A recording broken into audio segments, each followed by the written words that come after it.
So welcome to session 2 of module 3. Okay.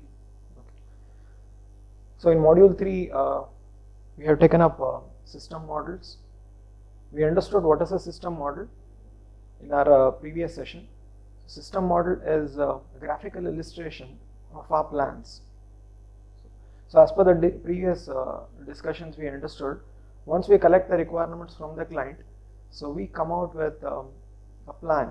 Okay, so before going into the deployment or implementation, okay, so whatever plans we have come out for the software, so we need to present those plans. Okay. So we understood coming out with graphical illustrations, coming out with graphical elements for presenting our plans is a better way of doing things, okay, in terms of modeling. So we explored the reasons for it. So we understood human brain is more hardwired to process graphical images rather than textual paragraphs or theoretical paragraphs. Okay. So keeping that in mind, so we have various graphical models, okay, so which we are exploring under system models. So in the last session we had discussion about the very first graphical model, that is the context model. Okay. So context model was it was all about defining the environment or the context of the software or system. So what are the elements that are surrounding the software, how they are interacting. Okay. So that was being graphically illustrated in the context model. So in today's session we will be discussing the process model, the interaction model, and also we will have a brief overview of structural model. Okay.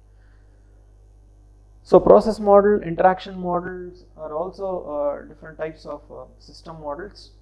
Okay. How maybe it is related to, how it is different from context model that we had discussed in the previous session. So we will try to explore in today's session. Okay. To start with, so what is a process model? What is being depicted? What is being presented using process model?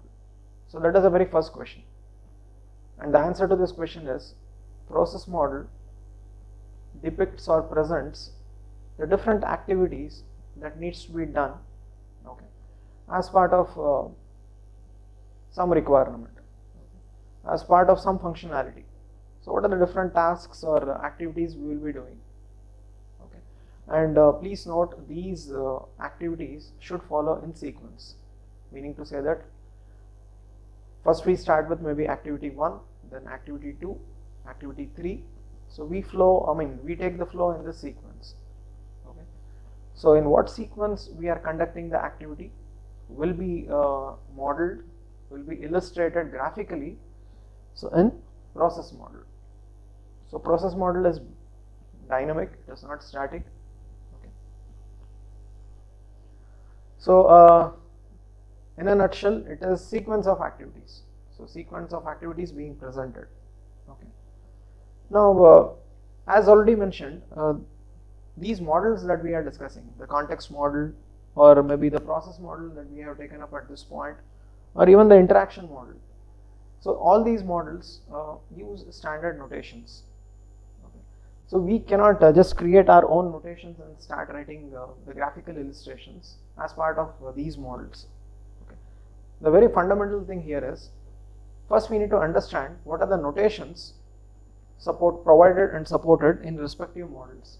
Okay. If you try to have a recap of the previous session where we took up the context model, so we understood the different graphical elements that we need to use for defining the context. Okay, so there is a fixed format, there are standard notations which we should use. I'd also brief you regarding the importance or significance of following standard notations or using standard notations. Reason being, anyone can understand what exactly the designer is trying to present. Okay, so keeping that in mind, we will first try to visualize what are the different notations in process models. So once done with that, we will take up an example of how a specific scenario in a patient monitoring system can be represented using process model. Okay. Now, the very first thing, notations in process model.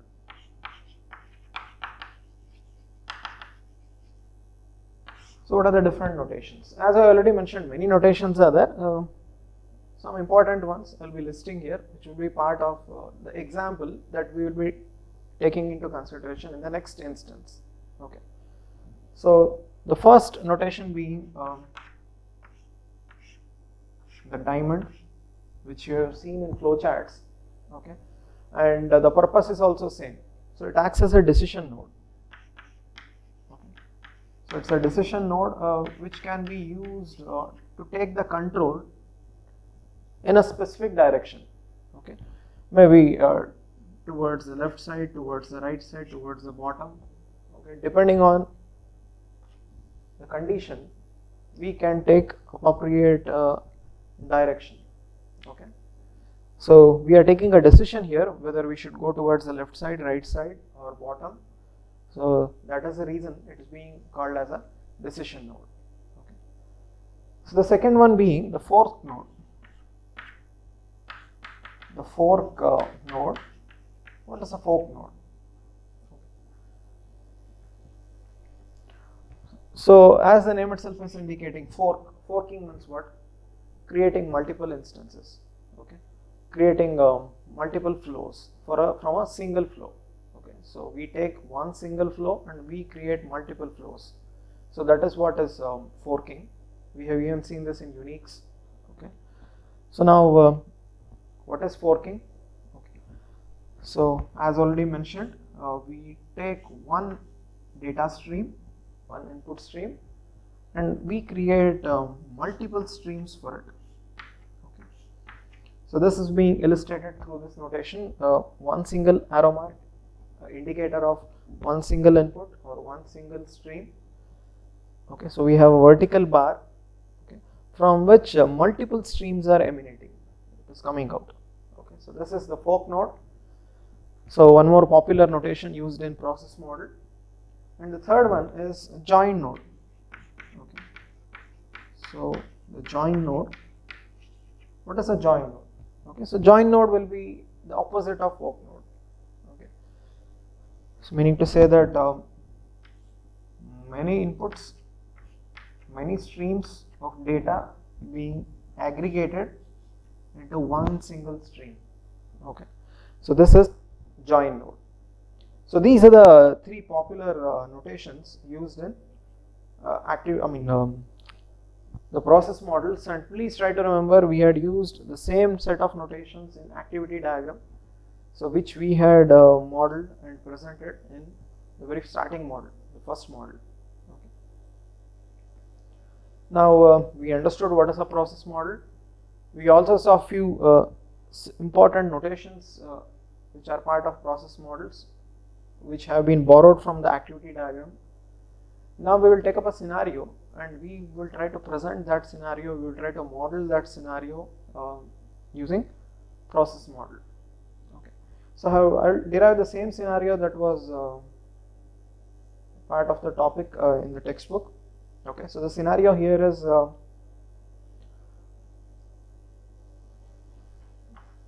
yes. So it is detention of a patient. Okay, so please try to have a recap. Many of the examples we are taking into consideration is based on the PMS. Okay, so what is a PMS? So PMS is patient monitoring software. Okay, so in the patient monitoring software, we have created a specific case where, okay, so this is our PMS, the patient monitoring software, but this PMS is for mental health care. Okay, so this is for mental health care.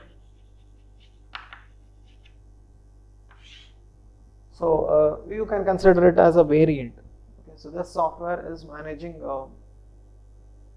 patients related with mental issues. Okay. So now one typical scenario we will take into consideration. The scenario is the patient has been diagnosed, okay, Now the doctor will decide whether the patient should be treated in-house, okay, whether he should be put into a detention center and appropriate treatment should be done, or if he should be released from the hospital. Okay, so this is the scenario: a doctor deciding on whether the patient should be treated in-house or whether he should be discharged, and he can be treated as a outpatient and a proper diagnosis could be done. Okay, so for that we will try to model using process model. Okay. So this is a scenario of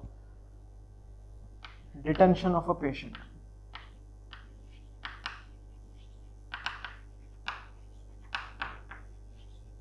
Meaning that we are trying to retain the patient in the hospital for treatment. Okay, and even if the patient is not willing to be admitted, so forcefully we will admit. So that is part of the scenario.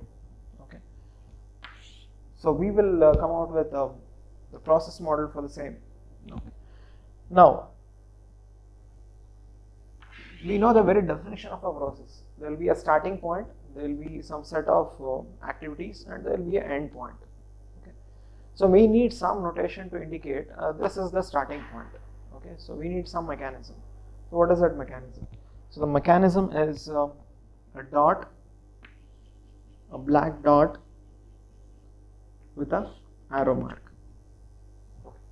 So if you want to find where is the starting point in this graphical illustration, so you can directly check this annotation: black dot with an arrow mark, which is an indicator, so that this is a starting point. Okay. So as already mentioned, a process should have a starting point. Okay. So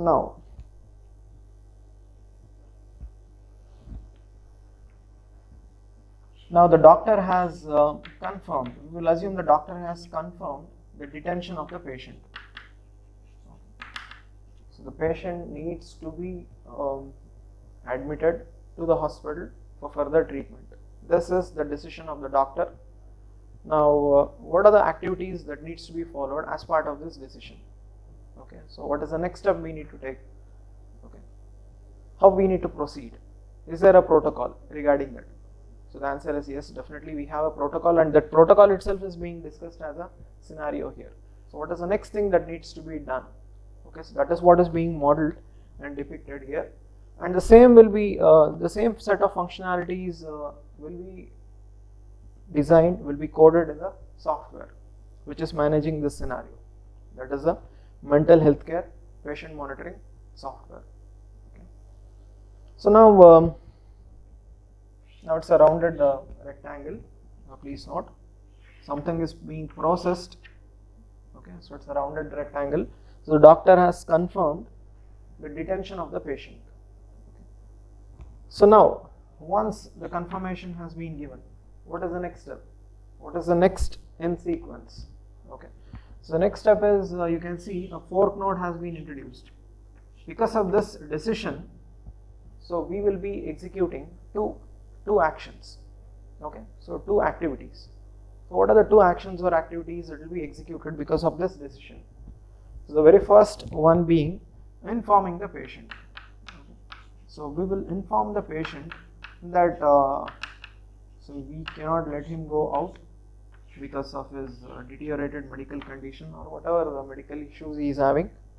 Okay, and he needs to be treated in-house within the hospital. So we cannot allow him to go outside. Okay, so we are informing the patient, and please note this information, this step was taken because of the decision that was made by the doctor, which was the starting point. Okay, in this scenario. Now, just informing the patient was one activity. Okay, along with that, we are doing one more in parallel. What is it? So recording. Okay, so we are recording the detention related details. Okay, so we have a database where a record will be created about the patient and for what reasons he is being detained in the hospital, why he is not being discharged, or why he is not being allowed to go outside. So what are the reasons will be documented as a record. Okay. So record the detention decision. Yes, why this decision was made, why the patient will not be allowed to go outside. So this is what is being documented. Please note, as per the previous discussion, we understood what is a fork node. So one incoming edge and two outgoing edges. The same you can see here. So it is a fork node. Okay. So now this was the case here. Now record the detention decision. Okay. So now, is there any functionality in the software? Okay. So which will be influenced by this part, by this activity? Okay. Yes, definitely. So the mental health care, the PMS, the MHC. PMS, as I already mentioned, MHC stands for mental health care. PMS is patient monitoring software. It's a system. So we had used this notation in context diagram. So the same notation we are carrying here. Okay. So this system will record the detention decision that was made. So we are creating an arrow mark here from this system to the decision point. Okay. So this was one part. So now we have made a decision, we have informed the patient, and the decision to detain the patient has been recorded in the PMS. So we have completed with one major activity where few sub activities were there. Okay. Now what is the next step? What is the next activity? Okay. Now after completing both the activities, after completing the two sub activities of a major activity, okay, you can consider in those lines. Okay. Next we will enter into the next step, the next stage. What is it?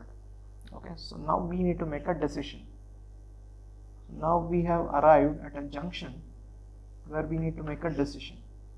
Okay. What is our decision? Where to admit that patient? Okay. So shall we admit him in the hospital itself, or shall we relocate the patient maybe to a more secure area? Okay, so that is the decision that needs to be made. So please try to remember, we have made the decision to detain the patient. We will not let go of the patient. We are not leaving the patient. We are not discharging the patient. We have made a decision to detain the patient. Okay, not to trouble him, not to torture him, but to treat him. Okay, so that his mental condition can improve. Now the next question is, where should we admit him? Inside the hospital, or maybe in a different facility? Okay. Now based on what criteria, based on what constraint, that decision will be made. Okay. So that decision will be made based on the criticality of his mental issue. Okay. See, few patients with mental issues can be dangerous. They can cause harm to other patients or maybe to themselves. Okay. So in such cases, we cannot allow the patient to stay within the hospital premise. Reason being, they can maybe cause trouble to other patients. So within the ward or within the premise. So they need to be relocated into a different facility where we have more strong mechanisms. Okay, in terms of security. So now we will consider the level of mental illness to make a decision regarding whether he can be treated within the hospital, or maybe we need to shift him or her to a different facility. Okay, so that is the decision making node here that has been introduced. Okay. We will consider it to be not dangerous. So not dangerous means the patient has not entered into a stage where he can cause harm to other patients or maybe to himself. Okay. So if he's, if the scenario is like the patient is not dangerous, so just admit him to the hospital. we will admit that patient to the hospital. Oh, sorry, it's a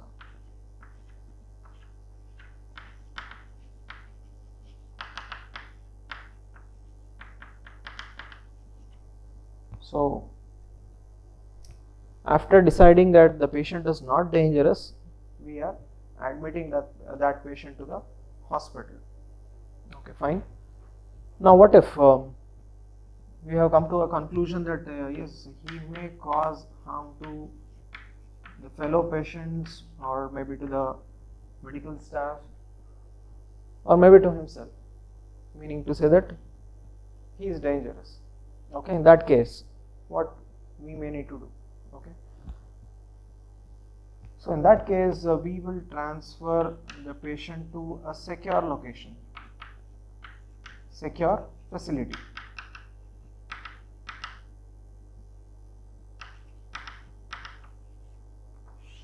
Okay, so that secure facility can be a social center, okay, or a police station premise where he may be treated, wherever it is, but we are transferring him to a secure facility where he cannot harm others. Okay, so that is the case. Okay. So we please note, we are moving from one stage to another stage, and that itself is a process here. Okay, now what is the outcome you are expecting? Okay, and what is being represented in each and every stage? Okay, so the outcome here is we want to detain a patient and admit him in a facility or maybe at the hospital premise so that he can be treated. Okay, so as part of that process, we are taking many things into consideration. We are into different steps, we are into different stages. What is that is being illustrated in this graphical illustration, which is nothing but the process model. Okay.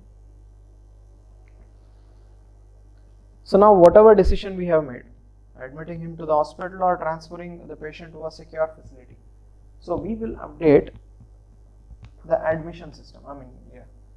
So the admission system, okay, once again it's a system.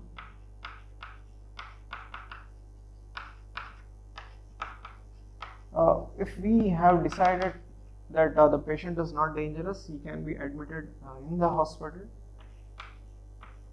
So now it is time for the admission system to take up the responsibility, and the same thing has been illustrated by having a connection between the admission system and this part of the process.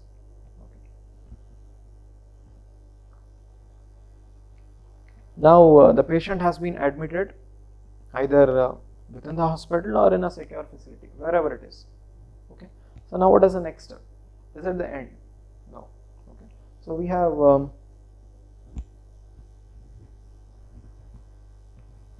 the next part, the process here. Okay.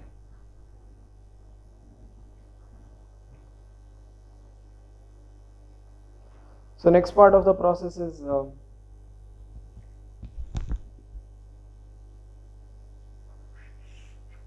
whatever decision we have made, okay, so that will be informed. Okay, so inform to their respective family members. Okay, inform them,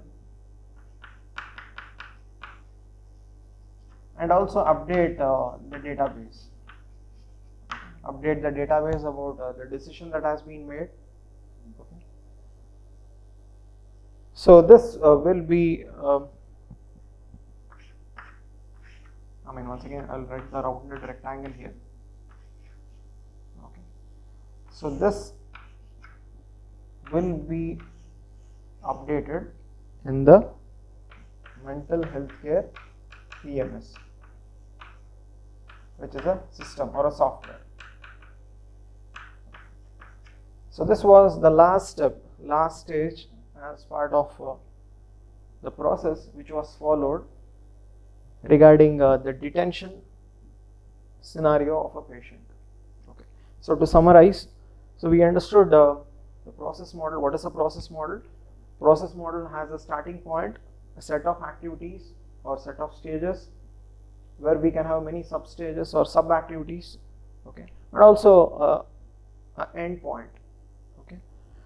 So we had taken up an example of a scenario where a patient with mental issues needs to be detained, okay.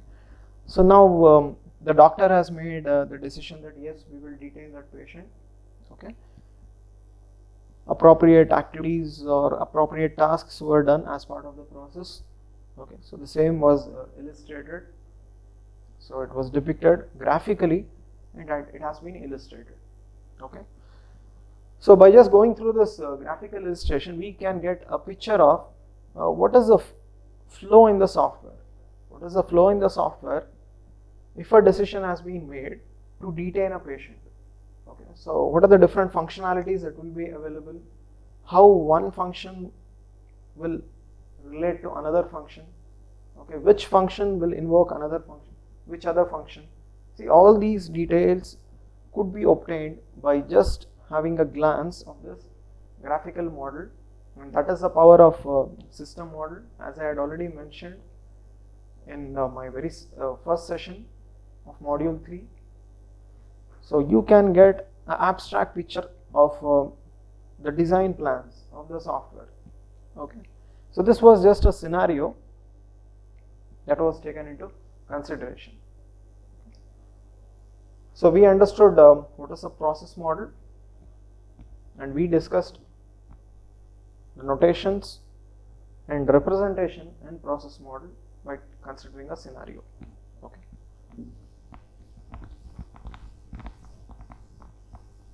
So the next topic under discussion is the interaction model, the next type of system model, the interaction model.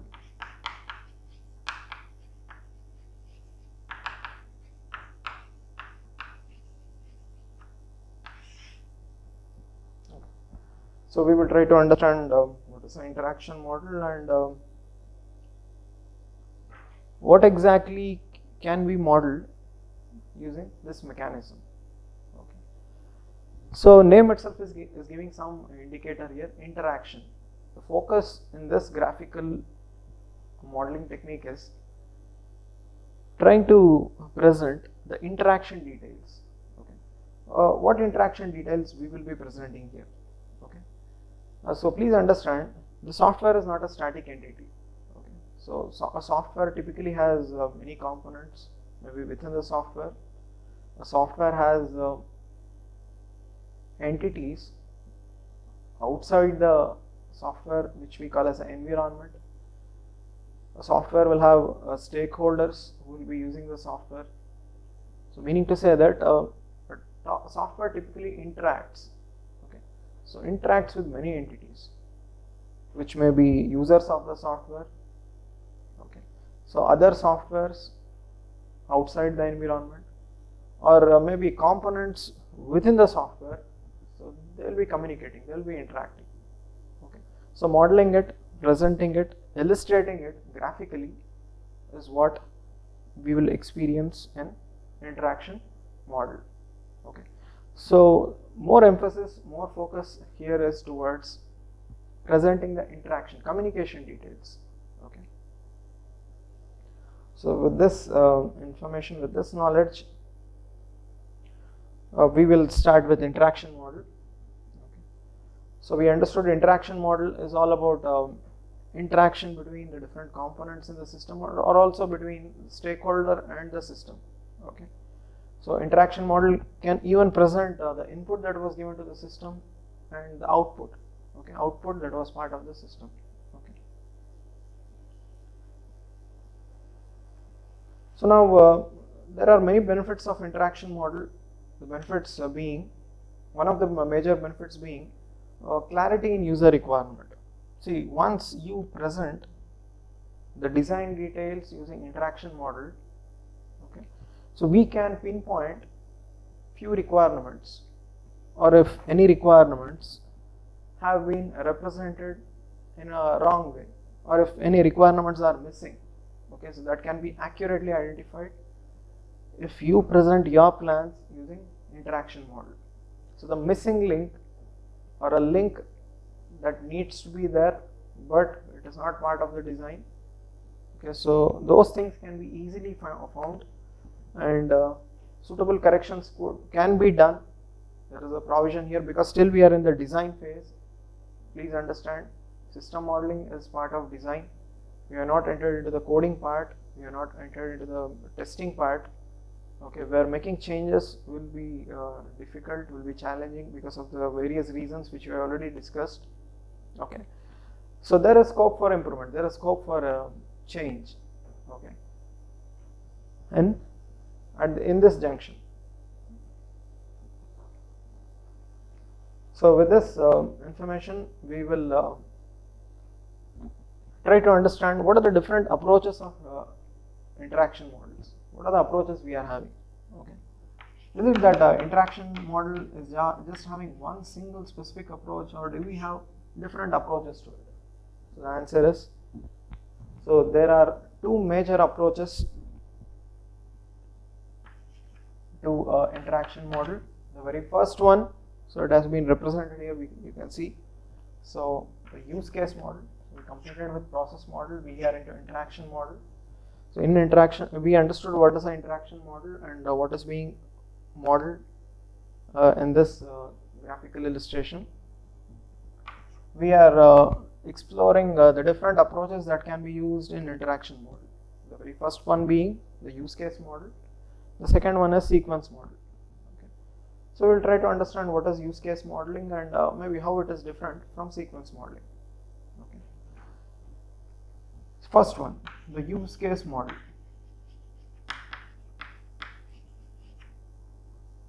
So the common thing between use case and sequence model is it is modeling the interaction. Okay, the interaction that is happening. But what type of interaction? Okay, at what point? So there lies the difference. So in use case model, interaction between the external actors. Okay, the external actors. We know what, I mean, who is the actor in UML. It may be a human being, a user. It may be a computer node. Okay, it may be a different software application. So any entity, okay, which is trying to communicate, which is trying to use the services, so we can call it as a actor. Okay, so an actor which is external, which is not within the software. Okay, so the interaction of external software, external actors with the system. Or to put it in simple words, we have our software here. Okay, we have our software or system. Now our software or system, how it can interact with outside entities. Okay, with outside entities, how it can interact, what input it can take, what output it can give. Okay, so in terms of communication context, we will model and present our design, and that is use case modeling. Okay, now immediately you may start thinking it is somewhat similar to context model. Yes, definitely.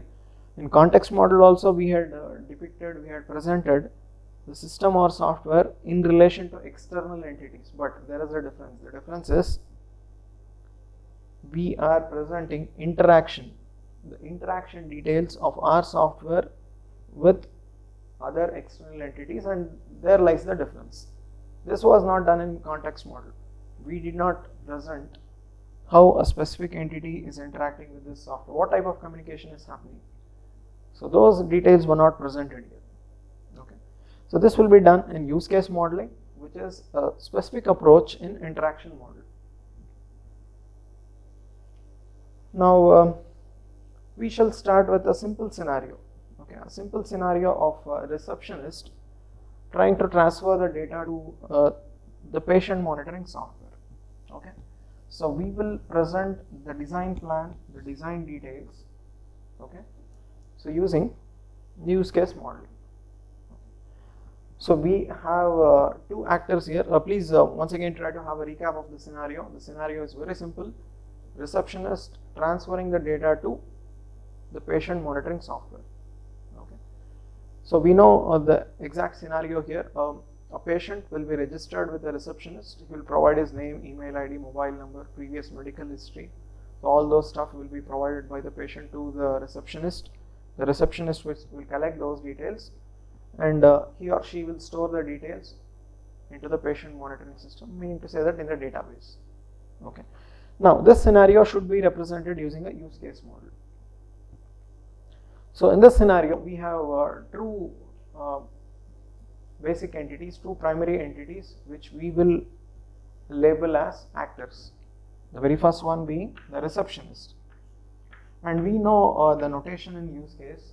So it's a human stick-like figure. Okay. So the first actor is the medical receptionist.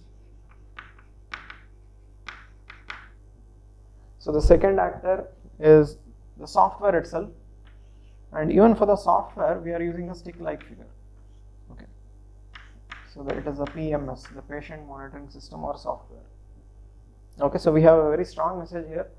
Do not think that do not come to a conclusion that a stick-like figure is only representing a human being.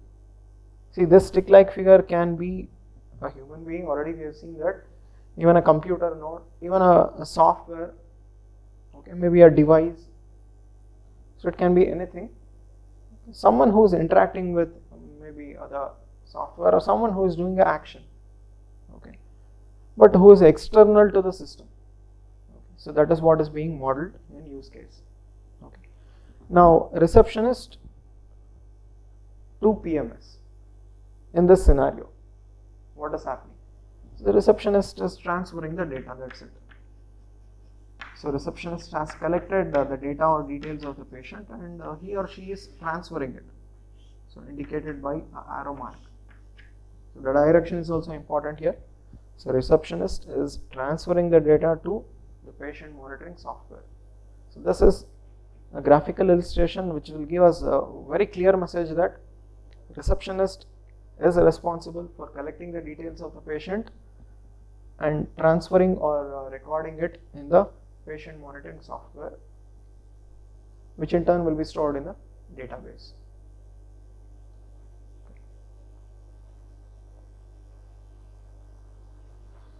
Now this was just one scenario. Okay.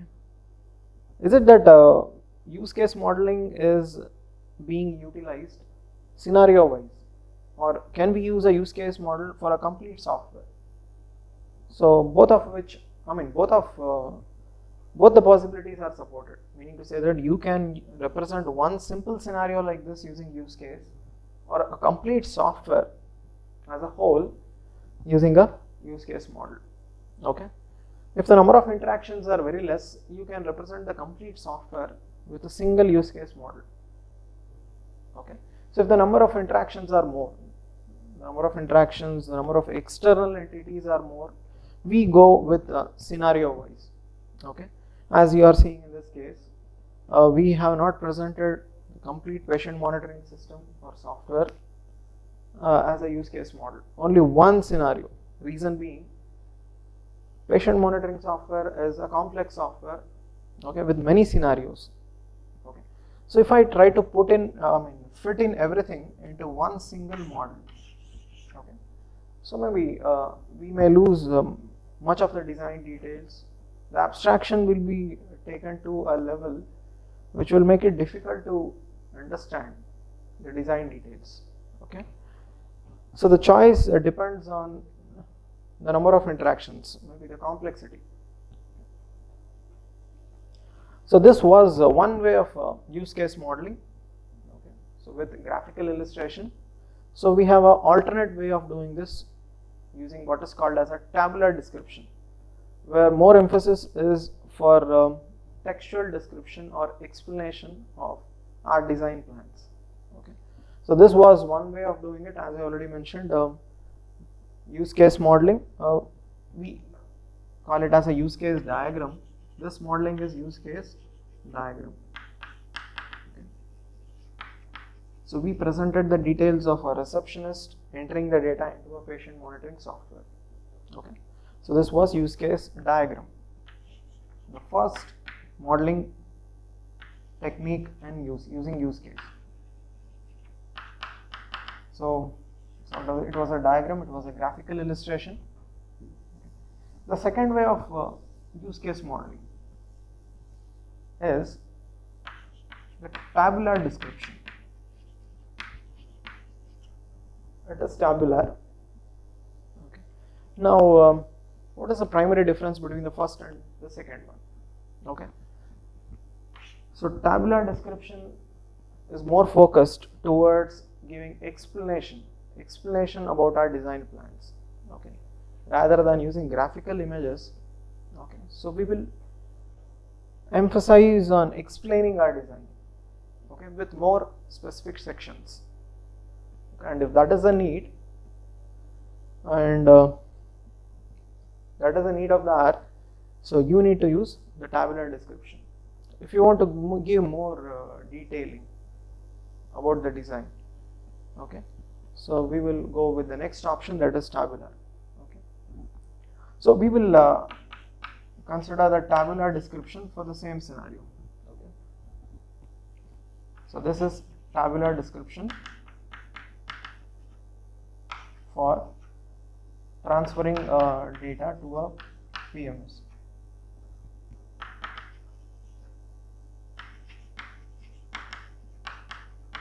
So the same scenario that was previously presented, now it will be done in the form of tabular description.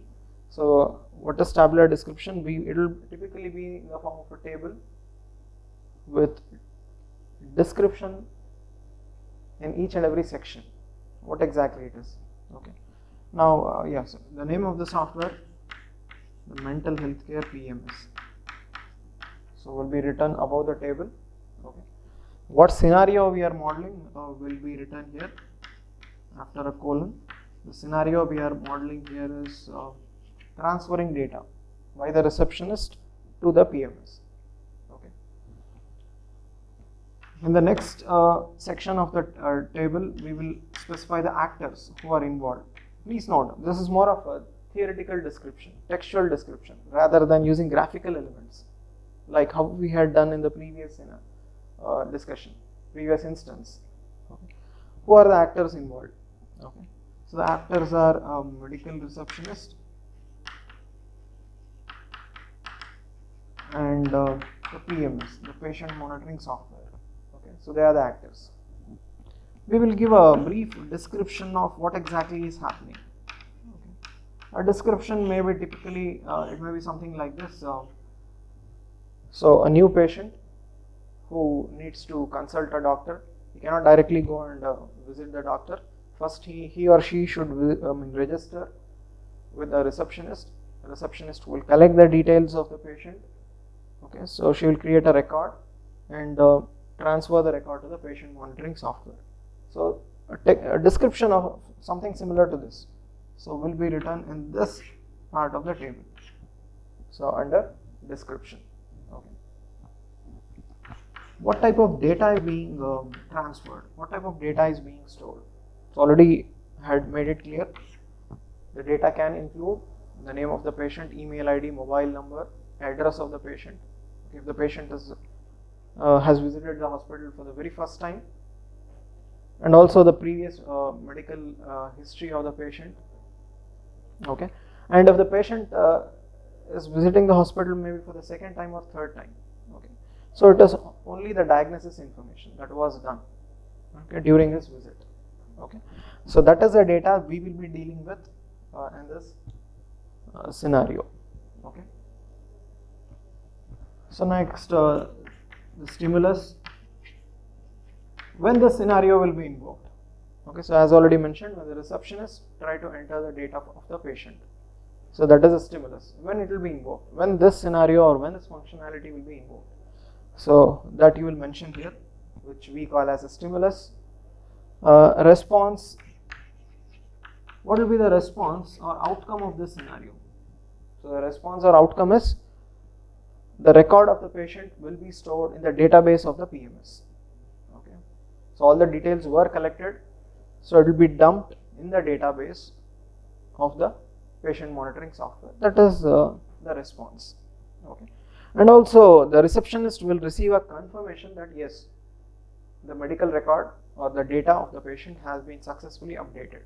Okay, through which the receptionist can be sure that yes, whatever details he or she has entered, now it has been updated in the PMS. So that's a confirmation. So that was the response. And finally, the comments. I'll let it here. The comments. Any additional details or description about this scenario? Okay, that will be written there.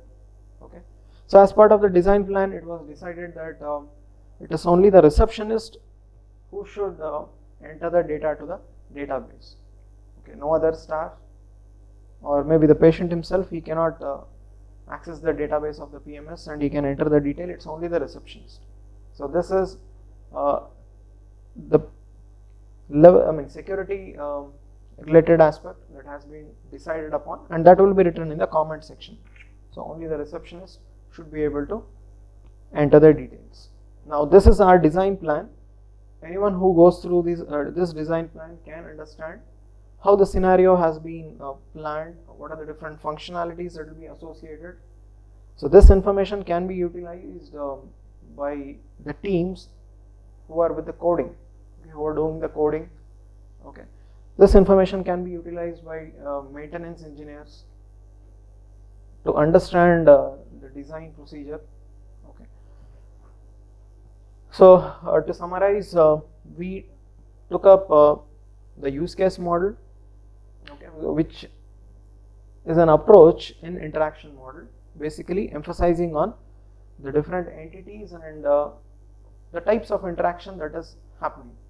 Okay, so in use case, if your emphasis is more on graphical illustrations, we go with use case diagram. If you want a detailed description of each and every task, okay, you go with tabular description.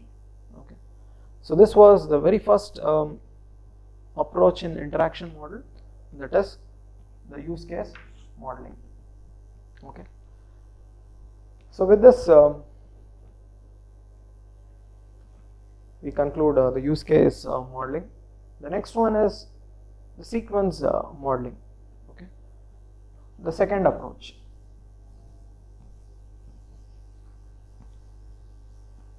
So the second approach is sequence model.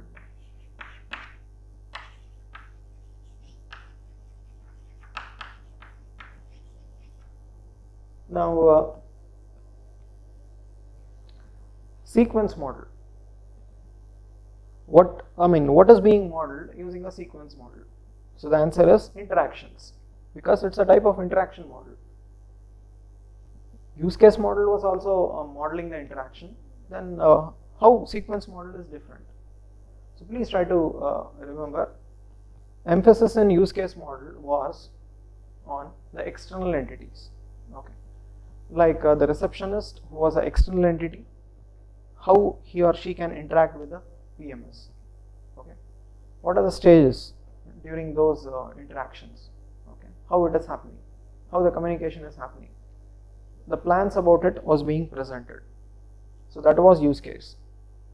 But in sequence model, the emphasis is more towards the interaction of components within the software. Okay, so we are going inside the software and we are focusing on the interactions that are happening within the software, between the different components within the software, and there lies the difference. Okay, so this is our software. Fine. So we know the basics here. Okay, software is not a single monolithic unit. So different components are there here inside. Okay, different components are there, where each and every component can be a feature, a functionality. Okay, it can be maybe a separate software. Now, how these components are interacting? Okay, now I will label it as A, B, C, D, E. how component A is interacting with B, how B is interacting with A, okay, what input is being given, what output is being generated. So this interaction is being modeled using sequence modeling, okay, which is a type of interaction model. Okay. Also, one more thing is being emphasized in the name, sequence. Okay. So there is a sequence that should be followed here. We cannot bypass the sequence. So similar to the process model that we had just now discussed, where we are trying to model the process in terms of sequence. Something needs to be done. A patient should be admitted for treatment. Patient with mental health issues. Now, what are our plans? Okay, so how the software should support the admission? Okay, so what is the process that needs to be followed? So we modeled it in the scenario that we had taken. We presented those design plans using the process model. In similar lines, we have sequence model, where emphasis is on the sequence, okay, and also the timing. Okay, the timing will be taken into consideration here. How it is done, we will see in the example scenarios that we will be discussing. Okay. Now, as we are done with the process model, before going into the scenario, before taking an example, we saw standard notations that are used in process model. The same was done to the context model. We did not take up that in use case model, the reason being it was already introduced in the previous session.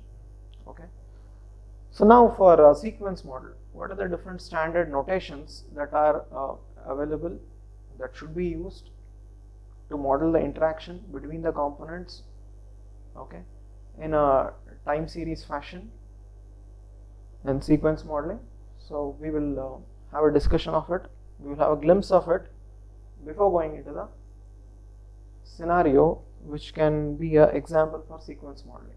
Okay.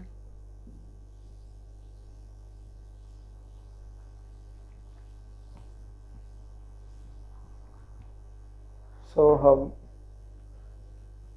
the topic of discussion here is sequence model, a type of approach in interaction model. Okay, so that is why I have written it next to interaction model. Okay. Now in sequence model, what are the notations? What are the notations we will be using?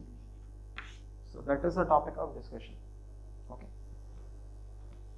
So the very first one, see, as already discussed, interaction, a sequence model is emphasizing, or it is focusing on interaction between different components within the system. Okay. Also, we may have objects within the system. So components, objects, okay, and even it may be actors. The actors can also be part of sequence model. Okay. So it will be represented using a rectangular block. Okay. So different objects, okay, will be represented using rectangular block, and actor will be once again represented using a stick-like figure. Please do not think that interaction model, the sequence model is only dealing with what is inside the software. Okay. So something that is outside the software may also have an influence on the interaction, meaning to say that you need to take that into consideration. Okay. So with this being understood, so you need to be clear that even actors will be part of sequence model. Okay. Meaning, or to put it in other words, something that is external to the software will also be represented in a sequence model. We will not bypass it. Okay. So this was the very first point. So different objects, different components will be represented using a rectangular box, and the actors will be represented using the stick-like figure, which we are typically used in UML, use case. Okay. Also, we will have something called as a timeline, okay, represented by a dotted line. Okay. So this we call as a timeline drawn vertically below each and every actor and component. Okay. So now the timeline, as the name is indicating, represents the progression of time. Okay. So from top to bottom, the time is increasing. So that is what you need to understand. So that is the second notation. Also, we will have arrow marks here. Okay. For example, a typical arrow mark, which is a solid line and a solid arrowhead. Okay. This indicates someone sending a message, an actor sending a message to maybe a component. Okay, component sending a message to a different component. I'll consider it as component 1, this is 2. Okay, and this example you can see actor is sending a message to component 1. So I've written a solid line and a solid arrowhead. Okay, this is sending a message. Okay, now component 1 has received this message. Okay, so it will process the message and it will give a reply. Now how to differentiate between sending a message and sending a reply? So the mechanism here is, for a reply we will use a dotted line. Okay, so we will use a dotted line with the same solid arrow mark. So the same solid arrow mark but a dotted line. So this is a reply. So please note the notations are different for the message that is being sent and for the reply that is being generated for that specific message. Okay. Also we have something called as activation bars on the timeline. What is activation bar? See, please note, it may be an actor or a component will not be active for the complete duration when the software is executing. Okay, maybe for example, I mean, we can just illustrate here itself. During the time the message was sent and the reply was received, that was the point where the actor was active. Okay, so we can write, okay, this activation bar, okay, which is a rectangular box placed above the timeline. Now by going through this, what is the derivative here? What you need to understand? The point here is, this actor was active during this period. Okay. Okay. If you just see a dotted, vertical dotted line, it means at this point he was not active. He was inactive during this period. He was not doing anything. But in this period, in this part of the timeline, he was doing something. He was sending a message. He was waiting for the response, and once he received the reply, the job was done. Okay, maybe he logged out of the software. Okay, so that is being indicated. Once again, after that he is inactive. So that is once again being indicated by the dotted line. So this we call as an activation bar. Okay, it's an activation bar which illustrates at what point in the timeline the actor or the component was active. Okay. For example, for component 2, you see a activation bar here, somewhere here, okay, a rectangular box, meaning that, so in the complete duration, component 2 was active in this specific time, or for this specific time. So that is what you need to understand. And the last notation is the alt box. What is the alt box? It is something like a if-else condition. Okay, the alt box, if-else condition. If the condition is true, a set of actions will be taken. If the condition is false, a different set of actions will be taken. So that will be illustrated by a alt box, which uses this notation. So something similar to a SIM card. Okay. So this is a notation that is used. So the different notations, few popular notations in sequence model. So it was introduced. Okay. Now considering these notations, we will take up a scenario and we will discuss how sequence model will be used to present the design plans, okay, taking into consideration the time sequence and what activity at what point of time. Okay, so this will be the topic of discussion. Okay, so we will take up a typical scenario in the next session, and we will discuss the sequence model. Okay. Also, we will discuss structural model, where more emphasis is towards presenting the different classes in the software. So immediately you need to understand it is a static modeling technique. Okay, so you only present the classes and how one class is related to another class. It's a static model. Okay, so that will be done using structural model. Okay. So in the next session, that is in session 3, so we will take up an example for sequence model, and also we will discuss structural model with examples. Okay, so thank you.